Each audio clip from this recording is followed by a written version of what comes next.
अस्सलामु अलैकुम वरहमतुल्लाहि वबरकातुहू। तो नाज़रीन, आज हम बात करने जा रहे हैं कुर्बानी के एक अहम मसले पर। आइए जानते हैं वो मसला क्या है।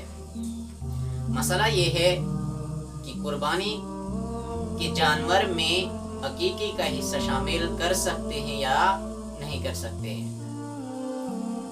बाज़ मर्तबा कोई शख्स कुर्बानी के साथ में अकीकी का हिस्सा भी शामिल कर लेता है, तो इसमें हमें ये देखना है कि वो ठीक कर रहा है या गलत कर रहा है। मसला ये है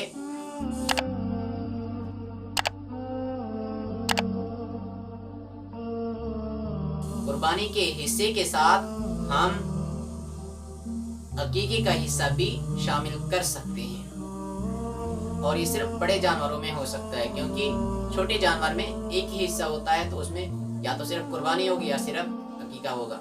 बड़ा जानवर जैसे गाय, बैल, भैंस, ये ऊंट वगैरह, इनमें कुछ हिस्से कुर्बानी के रख लिए जाएं और कुछ हिस्से अकीके के लिए रख लिए जाएं, तो ऐसा करना जायज़ है, दुरुस्त है। और फतावा शामी में इसके मुतालिक वाज़ेह इबारत लिखी हुई है, वो आपकी स्क्रीन पर मौजूद है, आप उससे मुलाहिजा कर सकते हैं।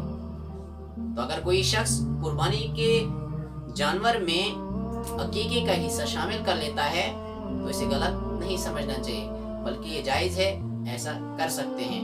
उम्मीद है आपको मसला समझ आ गया होगा, तो वीडियो को लाइक और शेयर ज़रूर करें।